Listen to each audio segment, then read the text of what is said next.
Hey everybody, welcome back to Word Balloon, the comic book conversation show. John Suntress here. I've released a lot of episodes this weekend, but I didn't want to forget about releasing my Picard episode review with my buddy Franco from Oh Yeah Comics and the Oh Yeah podcast and so many other great books over the years.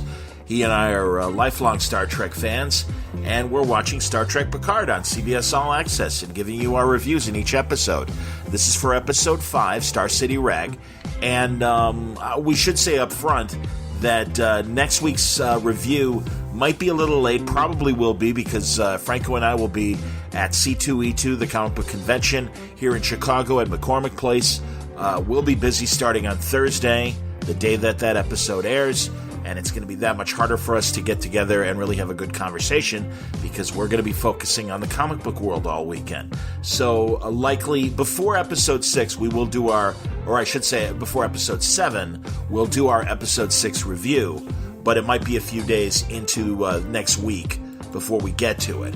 But I think you're going to like this conversation. You may or may not like it better than the episode. Of course, there are spoilers, so be aware of that. But it's a fun conversation, and I'm happy to have it with Franco and discuss what we liked and what we still have questions about regarding Star Trek Picard. So, let's get into our conversation. But first, we remind you that this episode of Word Balloon is sponsored by Aftershock Comics. Great books are coming your way from Aftershock that are already out in February and will continue to surprise us in the months ahead. There's things like John Layman's The Man Who Effed Up Time. We talked about that with John a couple episodes ago here on Word Balloon. Upcoming in March, Stephanie Phillips, Artemis and the Assassins. I'm looking forward to talking to Stephanie about that. It's a pulp adventure. She had me at Pulp Adventure, and I look forward to hearing more about that book and reading it. Zach Thompson's Undone by Blood, a brand new book. God Killers from Mark Sable. They will be landing on the Aftershock shelf along with your other Aftershock favorites like Garth Ennis and Gordon Suzuka's Walk Through Hell, Raphael De La Tour and Marguerite Bennett's Animosity, Baby Teeth with Donnie Cates and Gary Brown, Jimmy's Bastards from Garth Ennis. Also, wonderful books like things from Paul Jenkins, Tim Seeley's Dark Red, Dark Arc from Cullen Bunn and Wando, so many more. You Are Obsolete from Matthew Klickstein. Go to their website. You'll find full story descriptions, preview pages, and how to get these books digitally or through the diamond codes to order them through your local shop at AftershockComics.com. Word Balloon also brought to you by the League of Word Balloon listeners. Thank you greatly, League, for your support. We're wrapping up February in just about a week, and I thank you because all of your subscriptions to Word Balloon mean a lot. They help me build up the show and make it bigger and better and continue to expand, and I couldn't do it without you. So pick up your domino mask and cape at the door if you want to subscribe to Word Balloon. It's free. Word Balloon will always be free, but if you want to help out the cause and subscribe to Word Balloon, you can go to patreon.com/wordballoon or click on the Patreon ad on the front page of wordballoon.com. Thank you greatly for your support, League of Word Balloon listeners. One note before we get started.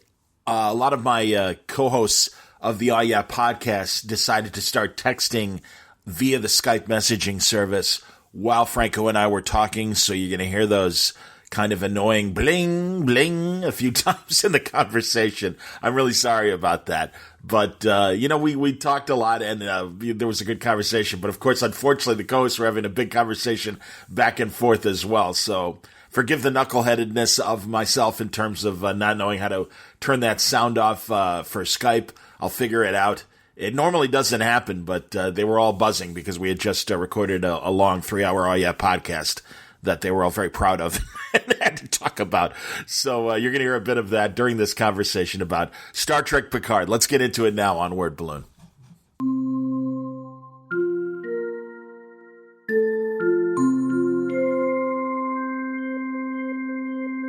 All right, welcome back. It's time for another Star Trek Picard review, and this time it's episode 5 with a theme song. We have a theme song, huh? What'd you think? I like it. Maybe I think that should be the theme song to Picard instead of the one they have. You know, it's funny because you challenged when I first played you the song. You're like, you got to learn the Picard theme, and I might try to learn how to play it on my GarageBand keyboard as well, because it's like dun, dun, dun, dun, dun, dun, dun. It's that very sad music. I wish I could figure out notes, using GarageBand, and because it has like a strings, like violin-y sort of, and I'm sure I could do like a cello sound, but it expects you to know, like same with guitar, it expects you to know like the strokes and like where to put your fingers as far as getting the different notes. I don't know how to do that. Do you think the theme song is sad because it's going to be sad? You mean the show? Yeah. Yeah, well, it's that brooding. And honestly, the new Picard theme song, it reminds me of the Angel theme song for the Angel TV show, the Buffy spinoff. Oh, right. Yeah. Okay. Borealis, because it had that heavy like cello sound too, and I think it's that kind of brooding, sad, like there's a dark past there, and unfortunately, it fits the tone of the show. Obviously, this dystopian new Federation that is. Yeah, I was thinking about that. What's sadder and angrier? It's not really our dad's or our mom's federation. It's a new kind of federation, if you will. I mean, it's still our federation back then. That's kind of the tug of war with the show, man, because discover like the Kelvin universe, the JJ stuff, that's all in an alternate universe. Right. So you could say, well, the events that have happened since the split into the alternate universe have taken the Federation and everything on a slightly different path, and you can kind of accept it. And that's why if all these shows, if you think about it that way, I actually like the show a little bit more. Yes. Because of that. Yeah, but go ahead. I cut you off. Sorry. No. You're on the same path as me. Yeah, but that's the problem. They're like, no. This is the original Prime universe, putting it in comic book terms and also Star Trek terms, and that this is the universe that original Spock came from. That's where the Romulan, that's the Romulan planet that was destroyed, and then he crossed over to the Kelvin universe, and was stuck there with the Romulan ship. So all of that is connected and part of the story, and also they keep digging back to things that happened in what we saw on TV in the old shows, and tonight's or last night's episode is a classic example of that. Right. So that's why it's like because we finally got Maddox. Yeah. Not only Maddox, let's start at the beginning with who was being dissected and everything. And did you recognize him right away? I did not. I didn't recognize him at all because you're about to tell me. Oh man! Well, you see, if you were a Voyager fan, because as soon as I saw the bridge of his nose, well, there I'm not. Okay, but yeah. Were you not a big Voyager fan? I saw the first couple of seasons, but then I kind of trailed off. That's the only Star Trek series I haven't seen all the way through. You see, because I forget what season Icheb debuted in, but it's really an exceptional Voyager. She episode. Called him Seven called him like basically her child. Yep. Yeah. Okay. He was assimilated by the Borg as well. Assimilate this. Yeah. And he came from a planet where, I mean, we find out because he is reunited with his actual parents that he was part of a thing to satisfy the Borg's assimilation needs without like sacrificing the whole planet. So they gave up their son to be assimilated to save themselves. And it's this, how dare you? How do you do that to your child? And Seven finds out as well. And he becomes this really cool occasional cast member, kind of like Garrick or, like on Deep Space Nine, like a recurring character. He's on Voyager, and they deborgify him for the most part, but he still has parts and stuff. And he's cool. He's fun. He's this useful kid who's also like exceptional at math, real smart kid and everything. And it's kind of cool. And so he's a Borg Wesley. Yeah, but he's a cooler Wesley. He's a cooler Wesley. Uh-huh. And like not in any badass sort of way, but he's not annoying, and he's eager to learn, and he learns from Seven, and he learns from everybody else on Voyager. So it's cool. And also you kind of get the feeling that he's like, when I get to Earth, I'd like to join Starfleet. So it was kind of cool to notice.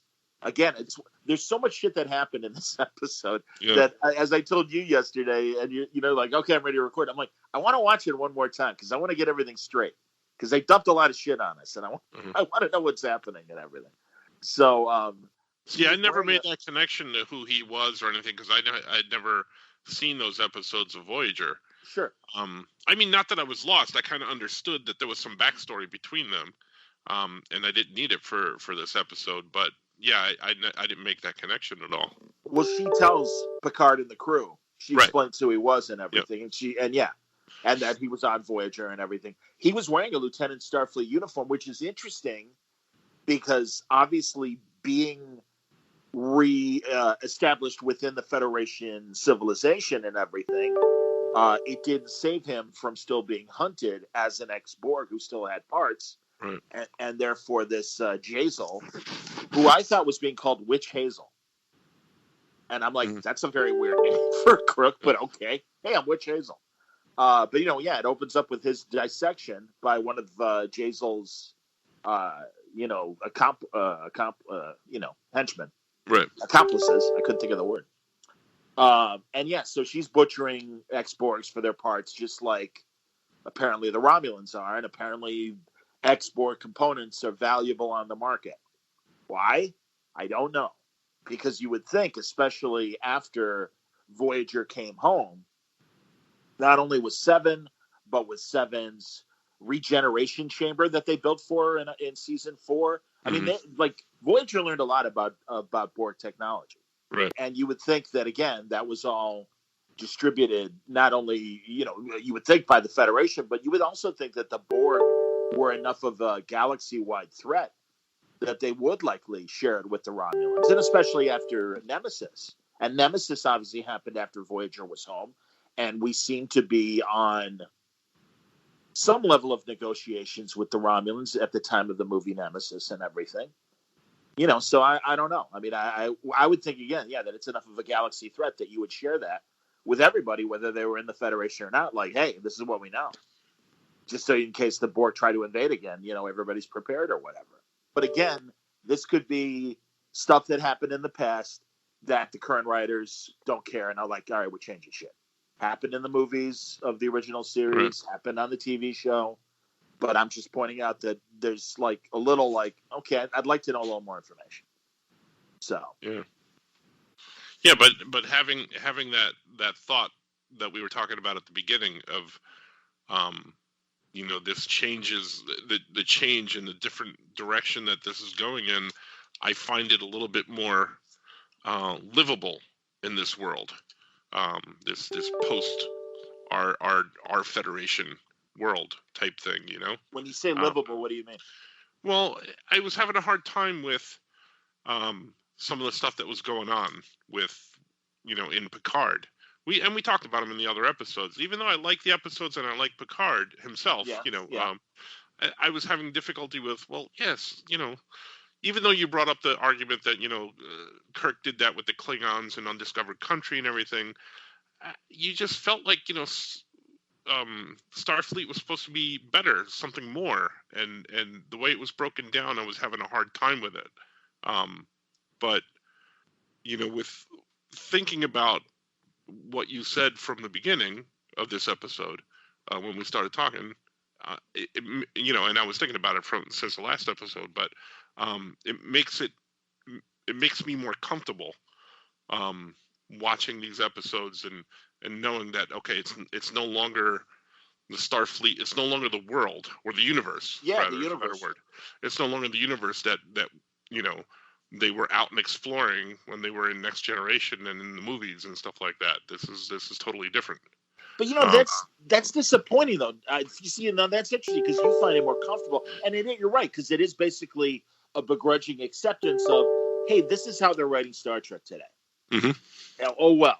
And I get it, but I still think they're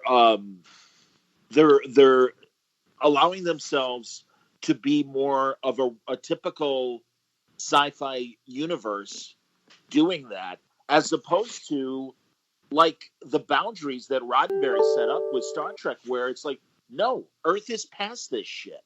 Right. We're out there trying to do good. We solved poverty, we solved racism, we solved hate, and it's hundreds of years from now. And just like other norms from 500 years ago, like duels or killing or whatever, it's like, no, we have laws now. You're not supposed to do that.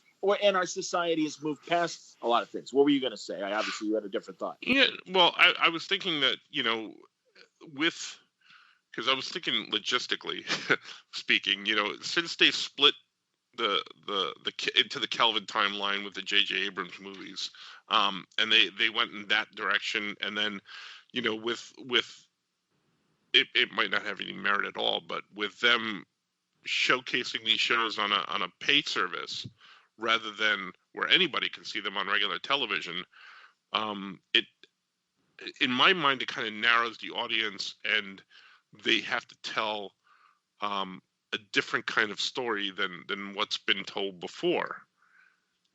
Does that make sense at all? I guess I don't see, again, because it much like the way they changed Zachary Quinto's Spock in the JJ movies, it stops being Spock. Right. And I would almost say that about Ethan Peck in Discovery as well. Yeah. And this it's a different Spock.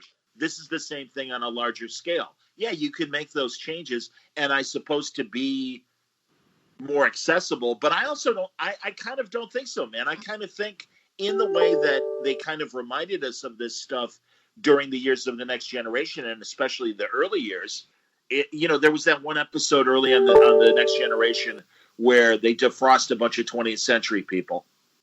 And there's that one businessman that's kind of a jerk and stuff. And Picard's like, we don't believe in the pursuit of wealth or power or whatever. All of those needs have been taken care of. And our pursuit is, to work together and make a better world, blah, blah, blah. And, and now it is blah, blah, blah because... Right. Because they've devolved into, yeah. Well, that's what I mean. Is like, it's almost like, Next Generation, when it came out, it was still under Roddenberry's direct control. Yep. And it was on it was in syndication, but it was on regular TV. Here in New York, I would watch it on, Channel 11. PIX. Right. Yeah.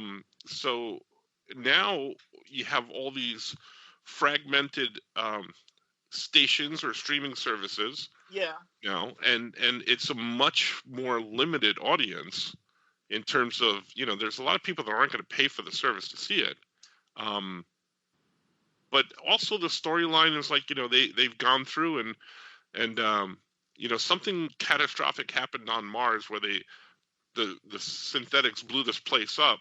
Right. And since then, everything's devolved in the universe.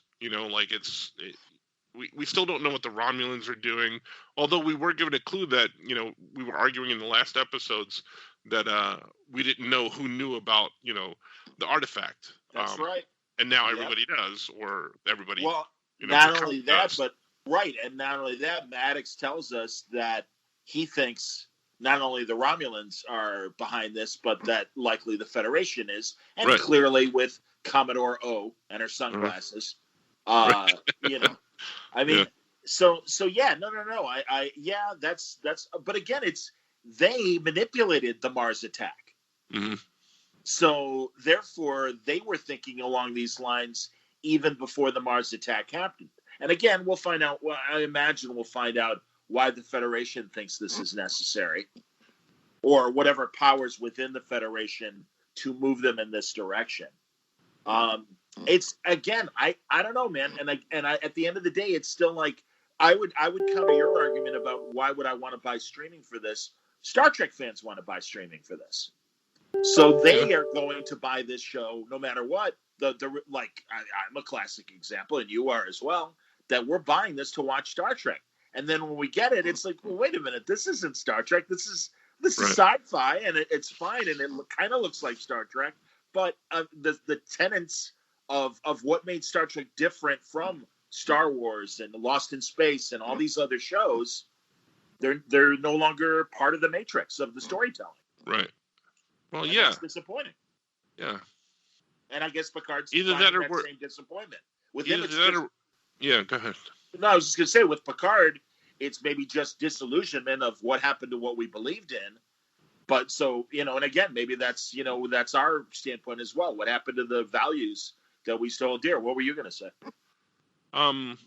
Yeah, I was going to say maybe we're just jaded fanboys who are like, that's not my Star Trek type thing. But there's been other things that's happened with Star Wars. It's like, this wasn't like the original Star Wars, and other movies that take liberties with properties from comics and things like that. Yeah, sure.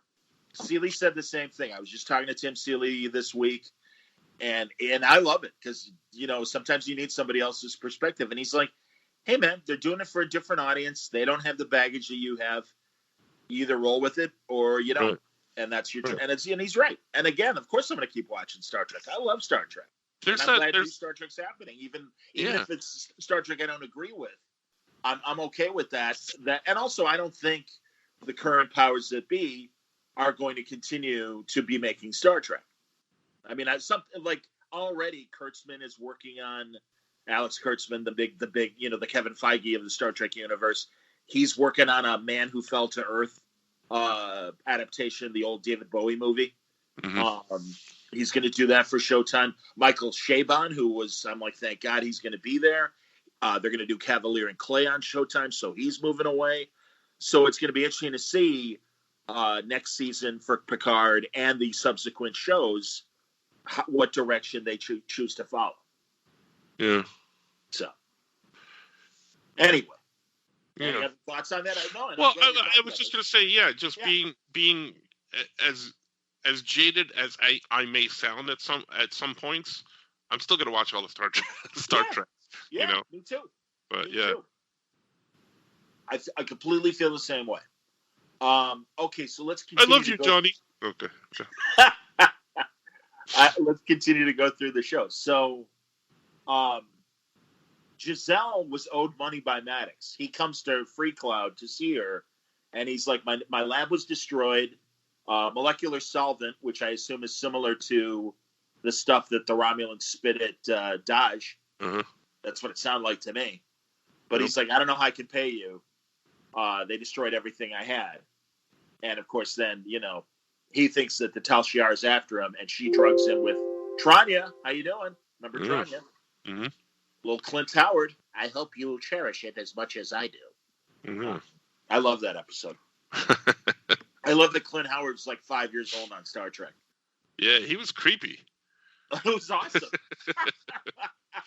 I just watched that not too long ago. It was on, and I'm like, oh, he was creepy. That's a great episode. The Corbinite Maneuver. That's a great original series episode. And it's funny because, of course, they would always end a lot of the episodes. The episodes would end with the last credit card, and it would either be Baylock, that fake alien that Clint Howard was using, or it would be the Green Orion slave girl that Susan Oliver played.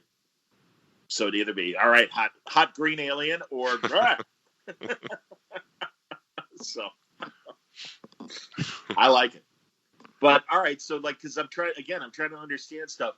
Now, if he owed her money, and we don't know how Jazel was Jazel, not to be confused with Hazel, Picard's Romulan maid. But yeah, we don't know. Like, all right, why? I like that they've run out of names and they're just rhyming names now. Well, Hazel, Jazel. Yeah, Vash, Jacques Vash, Jacques Vash, whatever, with the Jacques Vash Bagash, the planet that they're on or whatever. It's like, seriously, it's like, what do you come on, man? There's more vowels than you think in the alphabet. What the hell are you doing? But anyway, yeah. So that's like kind of. I hope they explain that, but you never know in terms of whatever deal Maddox had with Jazel in terms of like what was she funding? What was she funding his lab? What was going on? And again, he was. She's trying to get board parts on the black market for whatever reason. Yeah, and he created. It was confirmed that he created Dash, not Vash, Dash, and Soji. Yeah, mm-hmm. I thought we already knew that, but okay, yeah. Right, yeah, but I mean, it was yeah, definitely underlined. Yeah, definitely him, and but it makes me wonder: what was he doing with that, just to create it, or was he doing it for her? as Yeah. payment or something. Well, yeah, we don't know. We don't know, and we'll get to obviously the big twist, at the end of the episode. But yeah, so we don't know why Maddox created Daj and Soji and likely other synths. We'll see. But obviously, this is all happening on Free Cloud. We learned a little bit more about Free Cloud. So Free Cloud is a combination of Las Vegas and Casablanca and the Cayman Islands, I'm guessing. Because, obviously it looks like Vegas. There's a lot of places to party and hang out. Casablanca, because a lot of dirty deals are being made. And the Cayman Islands, because if you heard when they reached Free Cloud space, the automated voice said, "Welcome to Free Cloud for maximum security, financial services, or minimal restrictions." So, you can party like Vegas. You can get dirty deeds done like Casablanca, or if you need to have buried, records of your income and everything, it's like the Cayman Islands, or like a Swiss bank account or whatever. Right? Yep. Okay. And then we find out too that Seven is part of the whatever it's called, the Zippity Dippity Rangers. I don't remember the name of the planet that her Rangers are from, but they've been keeping their money on Free Cloud supposedly. And that Jazel has been high on the Rangers' lists of like people they want to take out, and also obviously we learned that Jazel, she learned about Icheb from Seven, right? So I want a Rangers series, and I want I'll take a 7 of 9 series with the Rangers, sure. And I love 7 of 9. She's a badass. Yeah, that was fun. Yeah. Although, again, like. And I understand her reasons why, but killing Jazel was pretty cold-blooded, and I'm not used to our heroes being so cold-blooded and everything. Right. But again, different universe, or a different attitude towards the Star Trek universe. Yeah, and she was definitely Bruce Willis, John Wayne, right there. Yes. She went back and she ended that, and she drank bourbon straight up. Yeah, she did. Yeah. In Picard's fake chateau. Right. Weird, but interesting. And I like her whole thing. But I have another question. Why was she luckily near the Romulan outpost where they were picking up Elnor? Right. Why was she in the area? I hope we learn that. I have a feeling in classic J.J. Abrams fashion, nope, no time. Keep moving. Keep moving forward. Doesn't matter. Keep moving. Well, maybe she was just brought in from Blade Runner, because Free Cloud looked like it. It was all out of Blade Runner. The whole city was looking like that. Yeah. But and also, all right. Now here's another clue that once again tells me that I believe Agnes is a synth, and I wonder if you feel this way as well. So when they get to Free Cloud, there's all these ads, and they seem to be geared for all the different crew members. And for Rios, it's little, Manny, Mona, Jack from Jiffy, Jiffy Lube or whatever. Or, I forget the name of their company, Manny, Mo, and Jack. Pep Boys. Yes. So you get the Pep Boys ad, basically. Hey, if your ship's only at 91%, Pep Boys knows what we're doing. And then Raffi gets the weed commercial. And she gets the fighting. Eleanor doesn't get anything. Right. But Aggie gets robot boxing, Rock'em Sock'em Robots. So is she a Daj? That's what I think. Yeah, I believe that. I absolutely believe that. And I kind of believed that before. And that's why I don't know if Bruce was still a secret Romulan or not. But I do know that, so I don't know about that half of my prediction. But if the Jatvash, not the Jatvash, the Talchier. Yeah, getting them all confused now. They were after him, and so was the Federation. I doubt that he's a secret. Maddox was a secret Romulan. Right. So that's possible then. That half of my prediction is likely not true, but I do think Aggie is a robot. Yeah. Robot. So, and also, but he did say to her when at the end, the twist at the end, he did say to her that it couldn't have been done without you. So that's what makes me question whether she is or not. I think there's something else going on, because the medical hologram kept showing up, asking what her psychological malfunction or emergency was. Right. And he did it more than once. So, Right. So what does that mean? I don't know.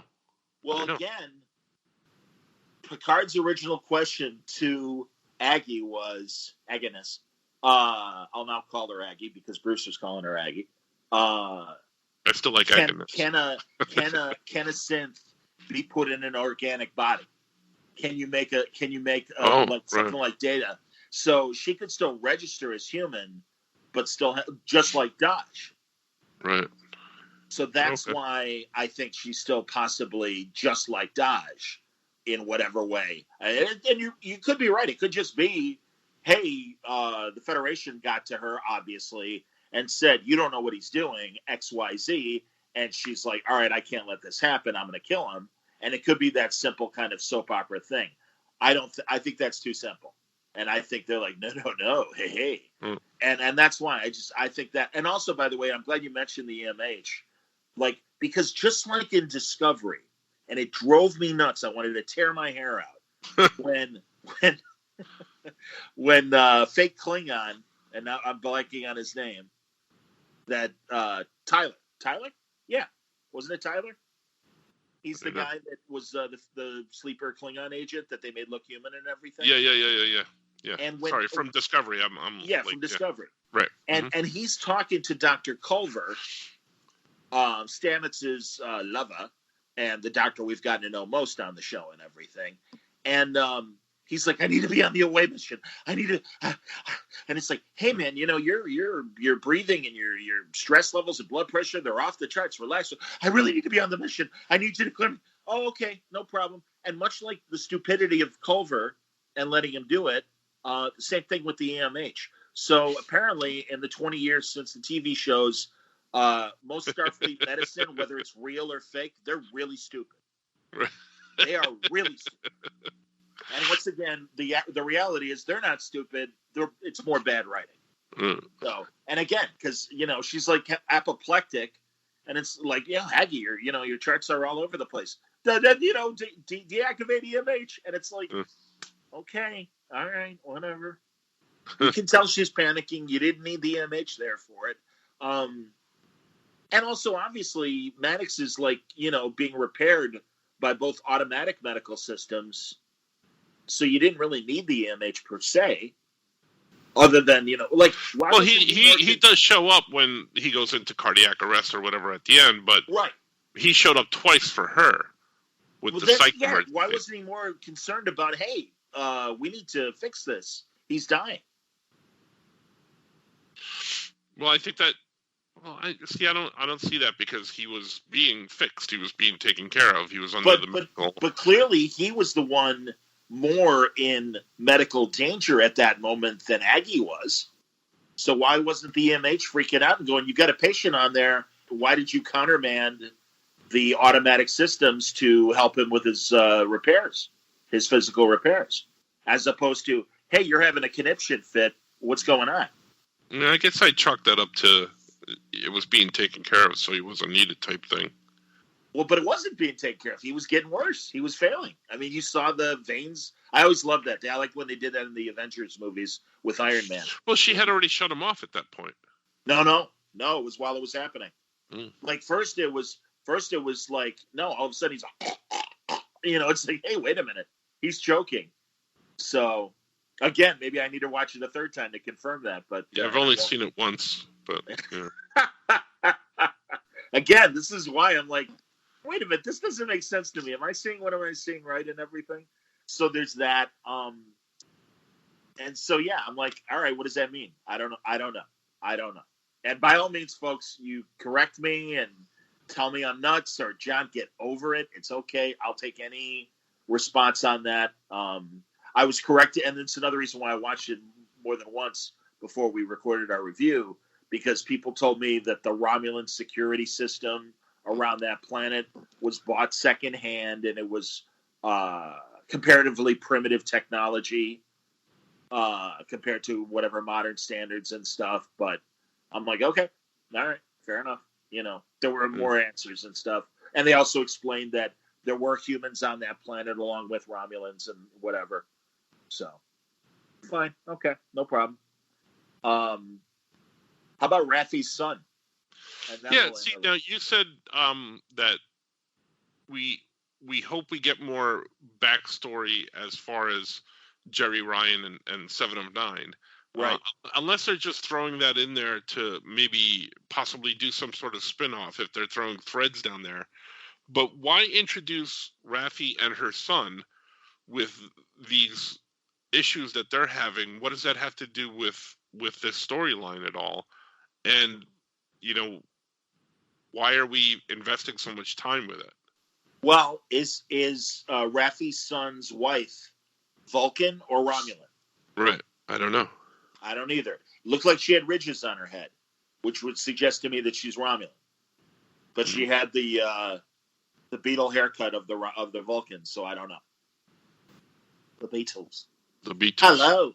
Nice to meet you, Raffi. How do you do? Would you like to feel my belly? I'm having your granddaughter. Yeah, but he was harsh to her. Well, yeah. Well, because she was too drunk or stoned. Well, they blew up Mars. I'd be bummed too. Well, and that felt like her conspiracy theories were more important than him or her husband.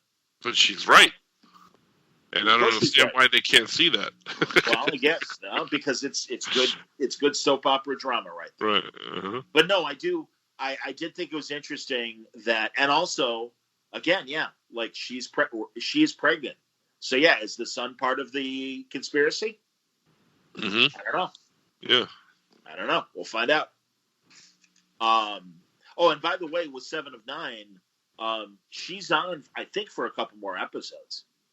Because this is technically only her second episode. I'll look up on the cast list while we're talking. But I know that, she was. I thought she was on for more than just 2 episodes, but we'll see. But no, she was great. It was great seeing her. The only thing I would say is it's I'm disappointed that she is killing people. Oh, I like it because she was never Starfleet to begin with. Yeah, that's fair. That's fair. I mean, and they just killed her kid, and they're ripping up all parts of people that had Borg implants or whatever other implants. They're ripping them up, and she's been fighting this person for a while. True. She's going to be on. She won't be back next episode, but she'll be back on 7, 8, 9, and 10. So she'll be on episodes for the rest of the season. So I kind of figured she'd be coming back, because especially when she gave him the chip and is like, hey, if you need a vigilante, you know where to find me. And I also liked, and I would have liked even more conversation between them with the shared experience of being humans that were assimilated. Mm-hmm. And it would have been nice to hear even more. Right. Yeah, because Raffi did point that out, saying that, they were both Borgs. Right. Mm-hmm. And again, that's for new viewers, and it's for Rios's information, and then that's cool. And also that's good fan service, having them together, and her saying, did you feel like you got back your humanity? Yes. Did you feel like you got all of it back? No. Mm-hmm. And it's like, okay, that's cool. I like that. That was interesting. So that was neat. We should find out is, by the way, the name of the episode, Stardust City Rag. Yes. And obviously the music that the little person was playing on the keyboard there at Free Cloud. Oh, that was it. That was the name of the song? I'm assuming it was kind of Scott Joplin-y. Oh, I guess. I'm trying to find Raffi's son's name. I like that the Free Cloud is a place of it's a wretched hive of scum and villainy, but they're much better dressed. I like that. Well, like we just said on the podcast last night, and it's already posted for podcast listeners. That makes no sense. I'm sorry. Mm. And yes, Raffi explained, oh, no. We have to pretend we're go-betweens because now Jazel needs to make a deal with the Tal Shiar. And also, I like that they've got like basically a message board out there. Hey, we're criminals and we're looking to make a criminal deal. Can you help us? Right. If you can, email us today. And the eye patch. Well, yeah, exactly. So yeah, let's dress as flamboyantly as possible. So Rio's dressed as a pimp, and yeah, good Lord, like this is where Patrick Stewart deserves a Razzie next year for his Pepe Le Pew, like biggest kind of like stereotype. French. Yes, I am not a Jean-Luc Picard. I am wearing a beret, and I have an eye patch, and I speak with a very street French accent. How you say? Do you have a baguette and some Merlot? He should have been wearing like those. You remember? You never see him anymore. Probably again because way too stereotypical. Remember when they used to have like the French dancers who would like dance a tango and slap each other while they were dancing? Yeah. So he probably should have had one of those white and black striped shirts that like a mime or one of those dancers to go along with the beret. Hello, yes, hello. I will be slapping my female companion while we talk in tango. You brought up last night when we were talking about it. It was just like so over the top, and they wouldn't do that on Next Generation. And I was thinking about that today. Yeah, no, you're right. They didn't go that overboard, but they did dress up, as Philip Marlowe and stuff like that. And then when they were, it wasn't over the top. I'm going to give you that. Well, but also, go ahead. But I was going to say, like when they dressed up as, Robin Hood men in tights and right. Right. The Klingon is like, I am not a merry man, Right. Well, but there's an explanation for both of those examples. Right. Yeah. He's having fun in the holodeck, pretending to be Dixon Hill. Uh-huh. So he's going to dress in period clothes and have a bad, American accent and stuff. I'll cut him slack on that. And obviously the Robin Hood scenario, that was cute. Right. So again, they kind of, they fought it, but again, Q changed their clothes. Right. This is them on a secret mission, and my comparison would be that great 7th season Next Generation episode where it starts off and you think, well, and of course we know it's not true, but you see the crew and they're all in plain clothes and they're in kind of a shady bar and they're trying to get information and they believe that Picard is dead. And Picard infiltrates that. It's called Gambit. Mm-hmm. And it was that 2-parter where that's the one where there was another secret Romulan and they were trying to get this artifact that if they put it all together was supposed to be this great weapon of hate. Right. You remember that one? Yes, barely yes, but I remember. You know who's in that episode? Robin Curtis, who played Saavik. Saavik, right. In Star Trek 3 and 4. Who replaced Kirstie Alley, right. Yes.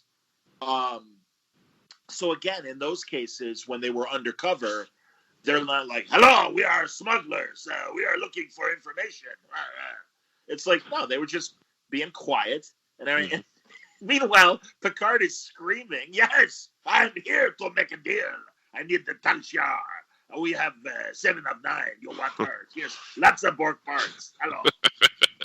Do you like all of her Borg parts? Yeah, we like her human parts, but you'll have to chop her up to get to the good stuff. Okay. And also, by the way, and another callback to Discovery, Rios is talking to Aggie, who's got to beam them the hell out of there in case shit goes down. Right. And he's not off in a corner. He's not, like, talking quietly. He's like, Aggie, get ready to beam us up. And he's surrounded by other smugglers and stuff. Right. So and then he just comes in and starts shooting people up. Yeah. Nothing covert happening at all in this supposedly tense situation. So, once again, a little confused what the fuck's going on. But all right. Oh, here he is. Mason Gooding played, his name is Gabriel Hwang. And he's Raffi's son. And how many episodes is he going to be in? Oops. Is he only on the one episode? Okay, so I guess we'll never find out anymore about this. Outstanding. See, but that's what I'm saying is like, and I understand that this is a series and it's going forward, and it might, maybe as a writer, I know that you always feed things in for possible future, maybe 2nd season, maybe 3rd season that you're throwing something in there for that. But it was just a lot. it was a big scene. It was like, a lot of hostility, and it doesn't seem like it's going to go anywhere. Yep. Why throw all that in there? Right. Yep. I agree. And also kind of bold to be like, well, we'll deal with it next season. And it's like, well, what if you don't get a next season? Right. So, I think, sorry, shitty writing once again. Yeah. By the way, Gabriel Hwang, not to be confused with Garrett Hwang. Garrett Hwang, who played Harry Kim. Harry Wang. Yeah. But that's the actor's name. And actually, he doesn't have the H. It's just Garrett Hwang. But Gabriel has an H in front of it, so Hwang. And also, you see, she was looking at his information when they were at Free Cloud, and then Rios is talking about Seven and Picard, and so she wiped it away. Right. Mm-hmm. So I missed anything that said or anything. Once again, that's why, I'm watching a second time to be like, okay, I want to make sure we know what's going on and why, and didn't want to be like, so how did she find her son? No, she found her son. It's cool. But yeah, the whole scene of them, I mean, and again, that's their attempt at comedy. I just found it kind of 60s Batman campy. I don't know. Yeah, a little bit, yeah. I thought the scene of them getting the ads, the pop-up ads, were funnier than them just being loud and obnoxious. We are here to make a criminal deal. Right. Anyone want to talk to us? We are purposely being so flamboyant, so we are middlemen. Hello. And it was a very different episode than the Romulan Sisterhood episode. Yes, that it was like so quiet and well, not quiet, but more of a toned down, like monastery type feel to this gambling Vegas thing. Well, even compared to like Mos Eisley in the Star Wars movies, and all that was being kind of shit going down in bars and smuggling and double dealing. We need a ship. Hello. Like Obi-Wan didn't just show up and be like, hello, we need a ship. Hello. So, I don't know. You still with me? Yes. All right. I agree with you there. Whatever. And also, again, that they really need to borrow from other sci-fi shows. And like you said, Blade Runner's in there. Galactica's in there. Star Wars is in there. It's right. It feels very piecemeal, right? And what I meant to say from the Sisterhood of the Traveling Monk Romulans there, that it was a very, like, if you just saw that episode, you're like, okay, this is the feel of the series, and then you watch this episode, and it's like you're watching a completely different television show. And I get that they're in different planets or different places, but it seems like they're pulling from all these different things, and it's just not meshing together. Although, like I said at the beginning, this new Starfleet and a new universe makes it feel like, okay, maybe I can go with that, but it doesn't feel like it's strung together as a coherent thing so far. No, I agree. But again, somebody will yell at me for that, though. With the exception of obvious things like Captain Proton on Voyager, that clearly was them paying homage to Flash. I mean, that's the thing. I don't think they're paying homage to Galactica with this synth bad robot kind of storyline. I don't think they're paying homage to Blade Runner with that. I think they are like, oh, that was a good idea. Let's make it more Star Trek-y, or put it in Star Trek, because it worked in these other franchises. And it just seems to me, with the exceptions of the obvious tributes like Captain Proton on Voyager, Star Trek never needed to do that. They'd have their own, like the example of Icheb's backstory on Voyager. Like, that's cool. And that's something that, like, Star Trek, even Voyager, which, right behind Enterprise, I think had the least inspired episodes of all the subsequent spin-off shows. And then it got a lot harder to do individual ideas, but there was a really interesting individual idea. And you're not getting that on this version of Star Trek or Discovery. They're very, again, I just think the stories are too simple in terms of the basics of them. Mm-hmm. I don't know. Yep. bugs me. Can't deny Yeah. it. Yeah. Yeah.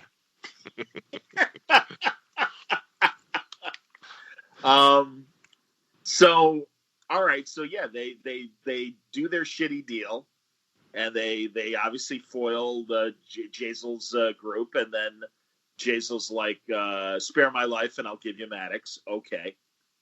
And so they beam back up to the ship, and you think, okay, fine. And Maddox is going to be there, and now we'll get a little more information. And then 7 of 9 is like, nope, I'm killing everybody. Yep. Yeah. Yeah, I got one more thing to do before I go. But I like how she doesn't tell Picard. She's like, nah, screw that old man. I'm not telling him anything. Yeah, I just need 2 extra phaser rifles. Oh, all right, no problem. Would you Oh, like okay, a, no, take them. Oh, you're like a arming them DSC here, as well? are you? Yeah. Oh, you're arming them on the ship before you transport anywhere. Okay. I won't read anything into that. Exactly. But okay, well, he's old, so he's probably not thinking about that. But that's fine. And again, like I said, all right, and if you need me, call me. So, and they're obviously going to need her. Now, again, it is, and I still would like more understanding. Now we know that the artifact, all the galaxy knows that the Romulans have this Borg cube. Okay, well, that's good because that helps. But I would like a better political explanation of how Federation member citizens can apply to go work on the Borg cube, the Romulan cube. Right. We still don't know. Now, next week, it looks like it's going to be mostly a Borg cube episode. Maybe we won't see anything on Picard's ship next week, and it'll all be Borg cube stuff. At least that's what. Do you watch the teasers or no? No. I like to go in fresh. Well, I watch the teasers because I am interested in what we might see just from. I mean, we're not going to learn that much from the teasers, but yeah, and also I know I can watch the teasers, and then the next batch of commercials are just we're going to get other credits after that. Right.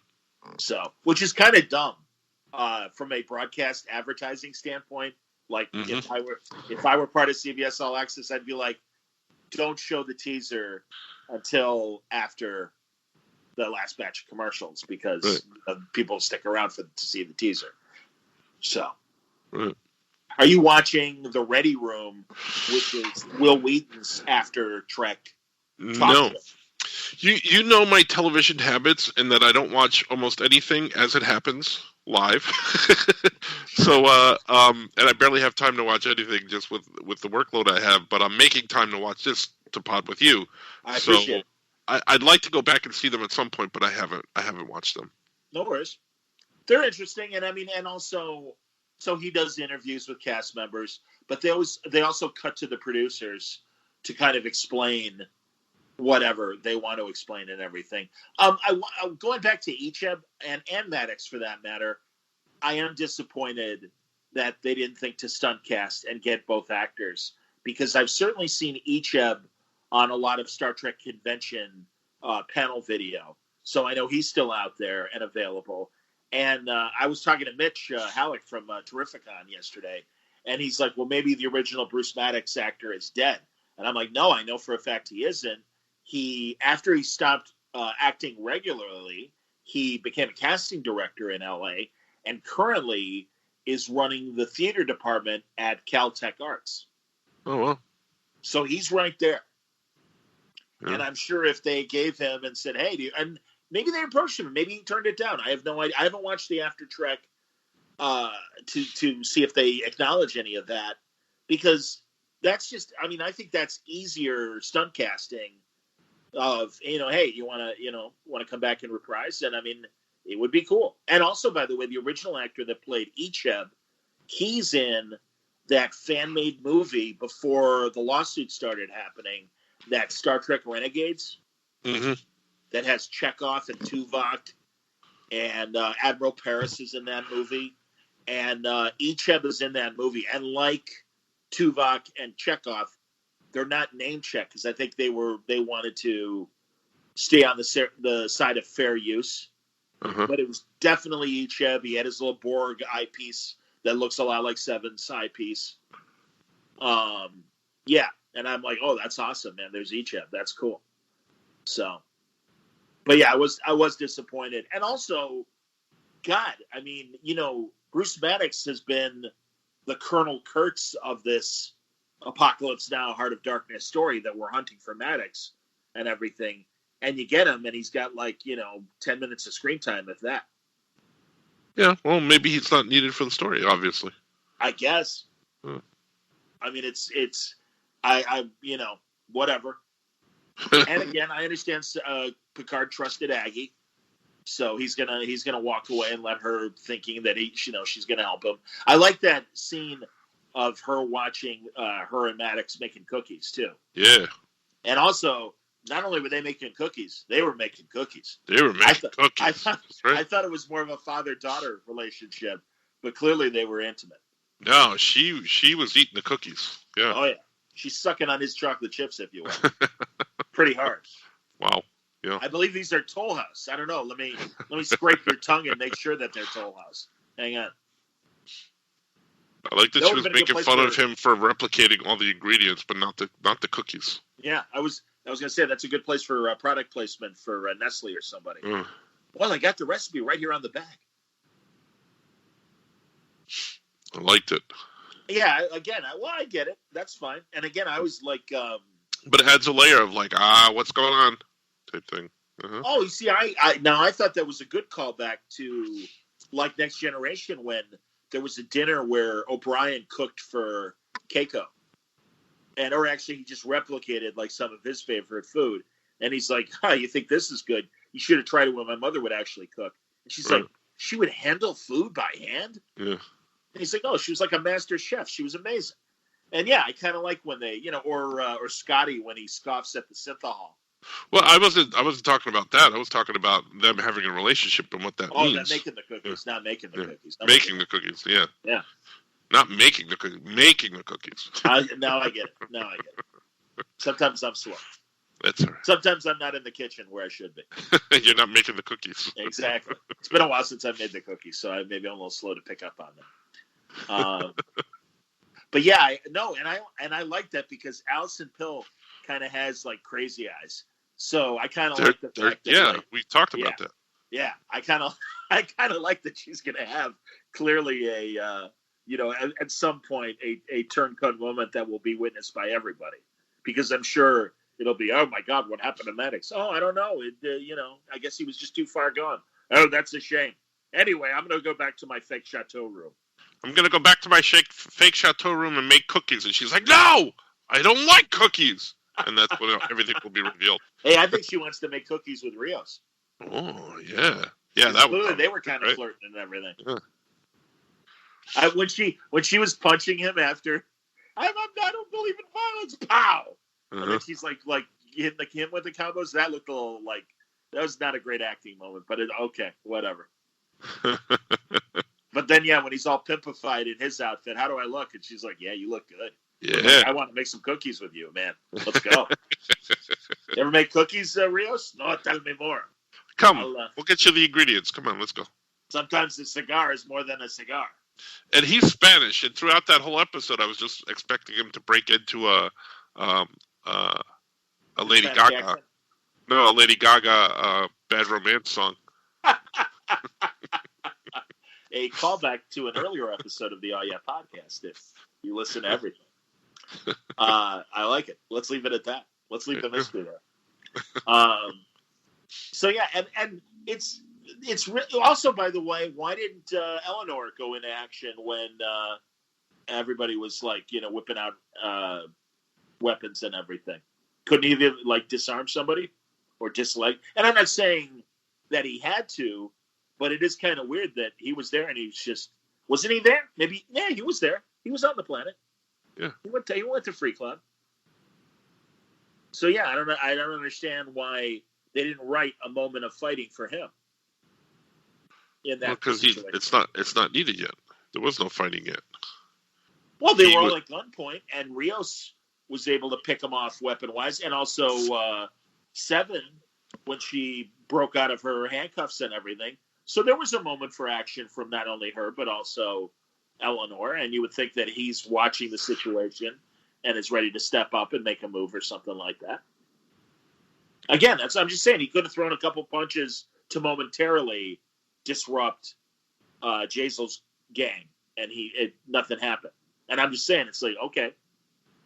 Again, I don't mean to nitpick, but to me, these are the sloppy writing moments where I'm just like, okay, whatever. Mm-hmm. Yeah.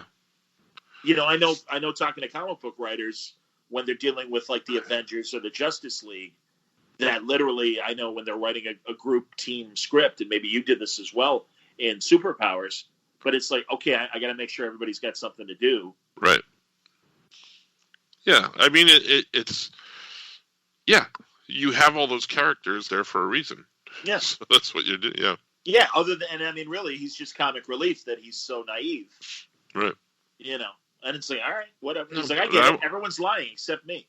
But they set him up to be a badass, but we haven't seen that yet. Yeah. So whatever. Okay. Again, that's fine. Again, no time. Move forward. That's going to be in the back of our minds, just like Raffi's son and his pregnant Romulan wife, Vulcan wife. Interesting to see where all this is going. So yeah, that's about it. I mean, again, Aggie's like, what they showed me about you, I couldn't believe it, and that's obviously why she's turning against him. Which could either mean that it is things she saw as a human being, or is this another subroutine being activated and she's being given false memories for a moment? When Commodore O showed up, and we cut away from that scene, she could have either showed her pictures, and if she's human, and said, this is what Bruce Maddox has really been doing with his research, and you should know this.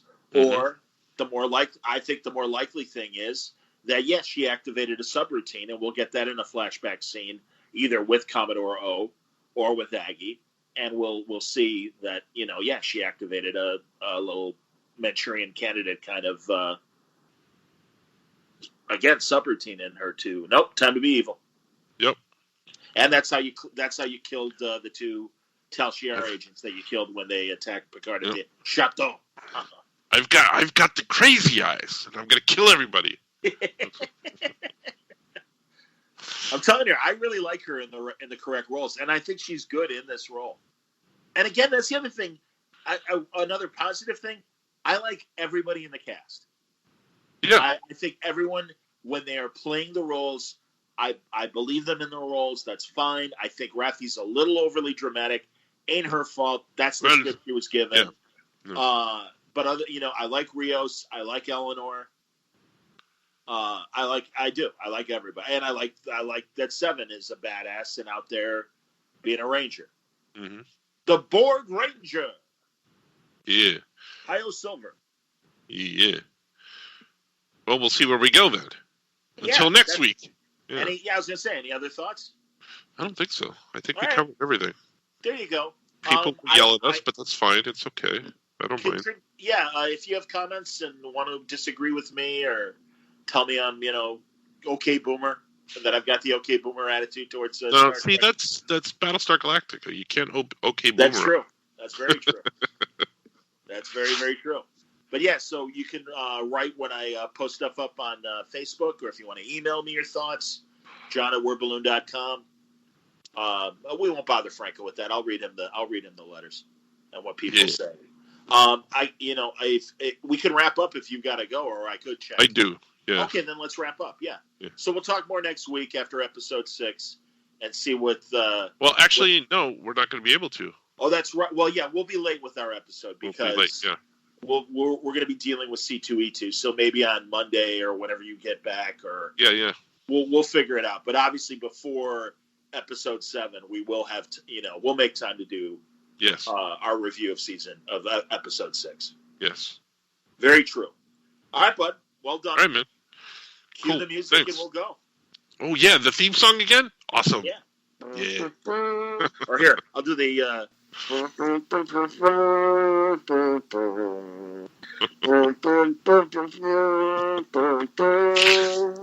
Sounds like you're constipated. Oh yeah, no, I'm aware.